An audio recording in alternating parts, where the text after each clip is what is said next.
Hey friends, I hope the morning's treating you well. Hope you got your coffee if you drink coffee. I'm out here dodging mosquitoes. There's a whole lot of them out this morning. I got a bunch of peanuts, but I don't have any takers. Nobody's come out for any peanuts this morning. See if I get some squirrel friends out here.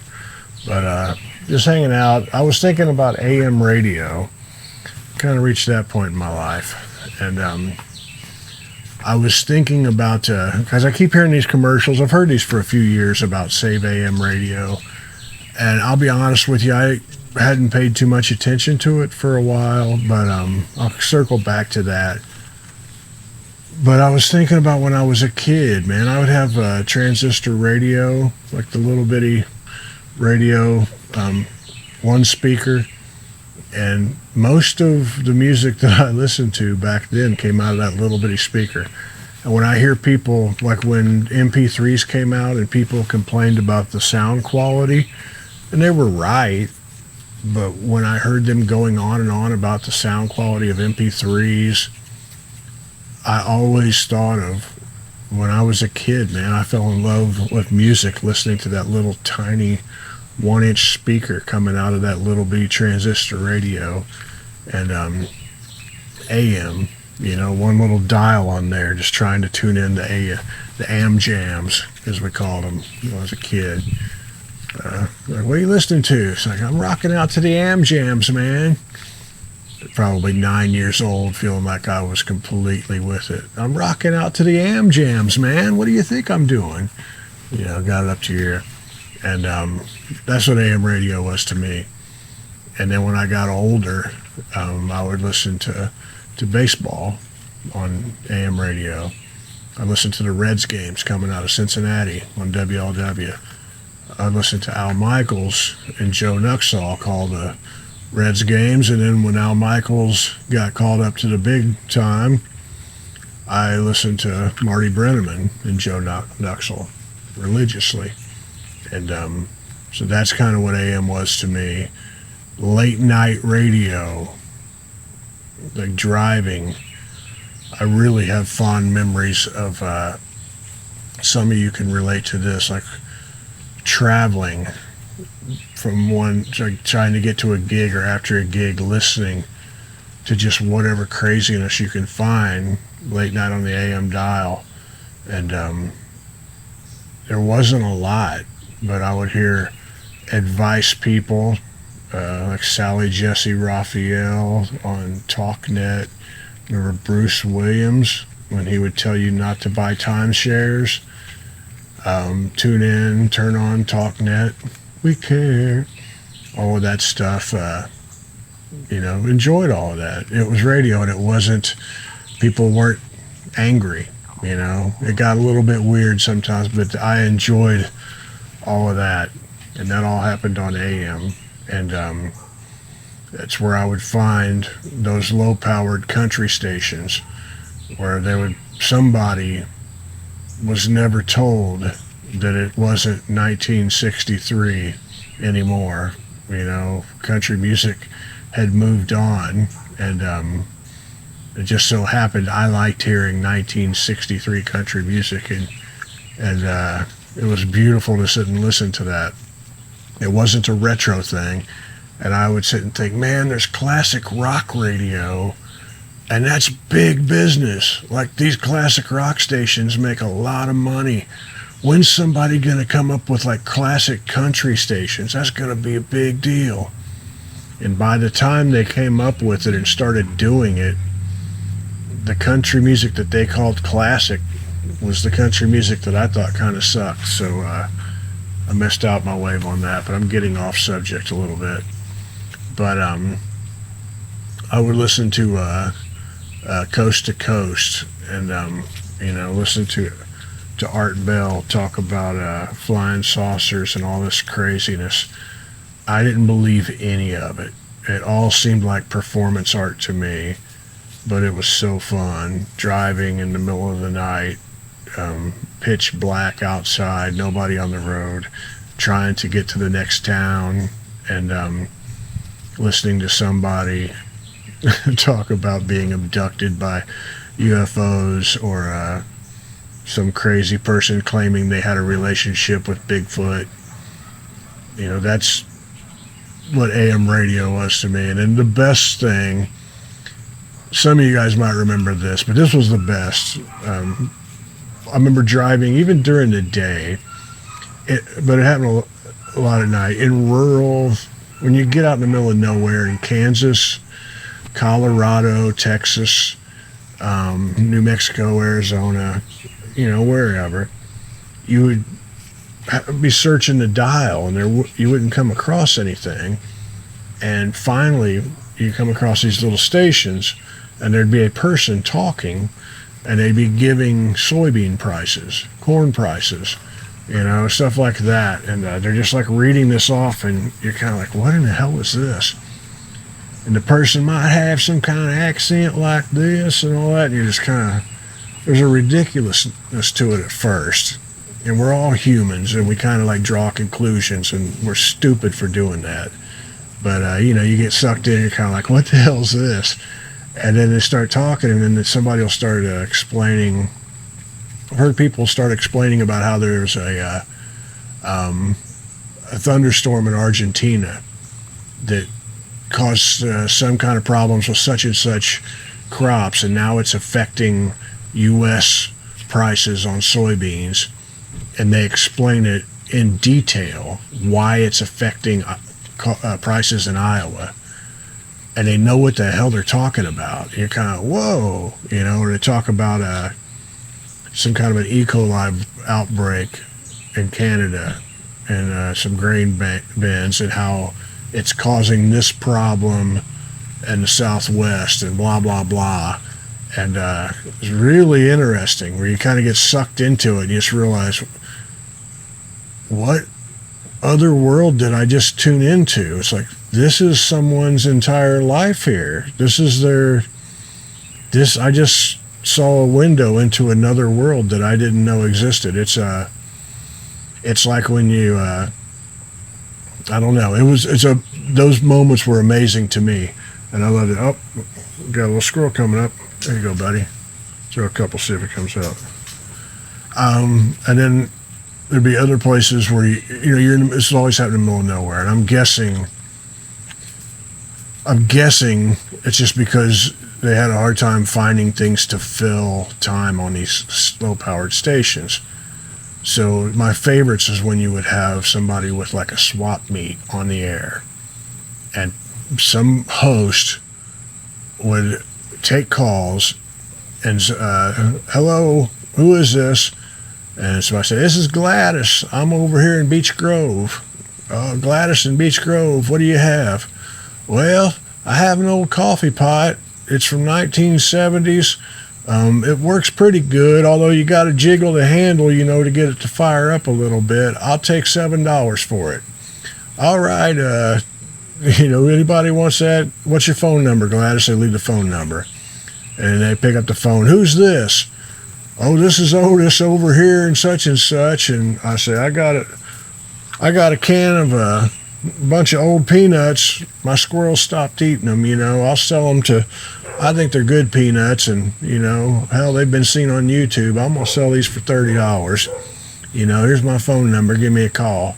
And they would just keep going, all these different people across counties, and sell things like that.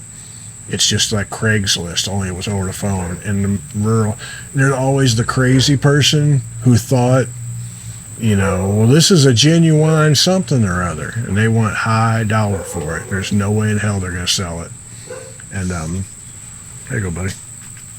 And then there's I'm sure somebody probably pranking them or whatever. But you guys remember that stuff? Does that exist? I haven't heard that in years. Haven't heard it in years. And I used to sit and wonder, it was like, there's people who would sit and listen to that all day back when. And it's like, whose lives are so slow that would be what they would sit and listen to.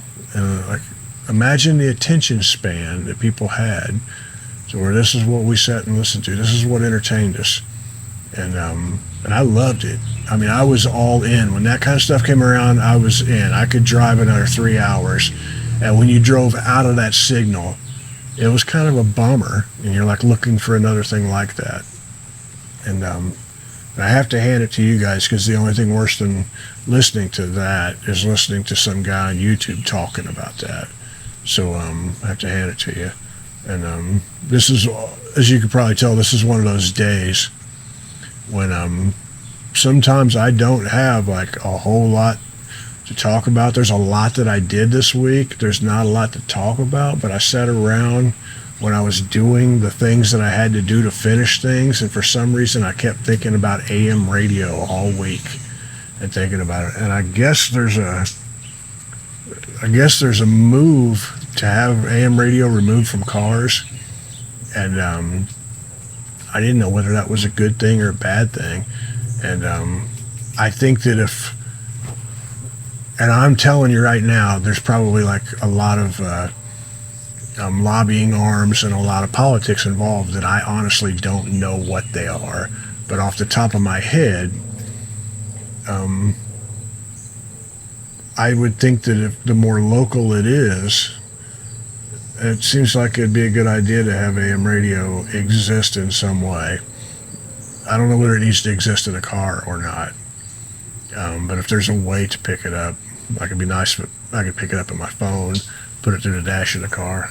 I don't know. See, I'm already outside of my knowledge base here. But I have that, there's a couple different apps. Radio Garden is one. I think there's another just called Radio or RDIO. There's a few of them where you can pick up radio signals around the world. And I don't know if they're AM or not. They might be FM. I don't remember. But I've really had fun over the years just looking for different things to listen to all over the world. And first time I went to the Czech Republic, I think I was it might have been Prague. I think it's the first time I was in Prague. I was in a hotel room and I saw a radio there, and I just turned it on. I'm like, let's see what local radio sounds like in Prague. And I'm moving around, and it's just kind of a lot of what you would think it would be. And then I came upon this country music station. I'm hearing steel guitar and country music. I'm like, what is this? Wow, this is interesting. And there was a man singing Blue Kentucky Girl in a very deep, big voice accent in Czech. Just come on home to your blue, but it's in Czech. And but the melody is Blue Kentucky Girl. And it lasted like 9 minutes. I was like, what in the hell is this? It just went on forever. It was amazing. And then it just kept on going with playing all of this like old country sung in Czech. And it was just amazing to me. I loved it. And every time I went back to the Czech Republic, like whatever, if I was in Český Krumlov, I would look up a Czech country station. Like and I usually was able to find one. Český Budjevice. I don't remember how to pronounce it. It's where Budweiser's recipe was from, which I'm sure it tasted nothing like whatever Budweiser tastes like now. Was it Brno? I can't remember the names of the towns, but they all had this country thing that was saying like that. And then I remember there was this is all like AM radio, I believe, though. And I remember looking for it on one of these radio apps when they first came out and finding some of that stuff. But it never seemed quite as exotic as when I was there, and not as odd. And but it's beautiful either way. And then I also remember a PBS, God bless PBS, There were a PBS documentary I saw about bluegrass music in the Czech Republic. And there was here you go, buddy. The squirrels it's that time of year where they have really, really dark brown fingers, and they have like this really dark mouth and beard from eating walnuts. They got the stain, walnut beard. It's pretty fun. But no, there was a Czech bluegrass band, and the end of it was they came to Nashville and played at the Station Inn was the ending of the thing. And I always forget to ask any of my friends. This was before, I think it was before I moved to Nashville, whenever this happened. But I always forget to ask any of my friends, hey, do you know anything about that? Were you around for that? And it seemed like a neat thing. I saw this documentary on PBS about it.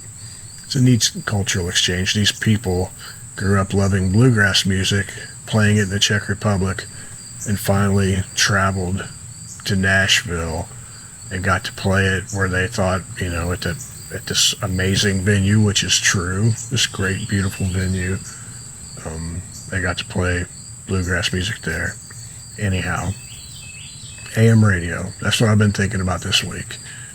And I'm not even going to get started about them not having CD players in cars anymore. I'm not sure where to even start with that.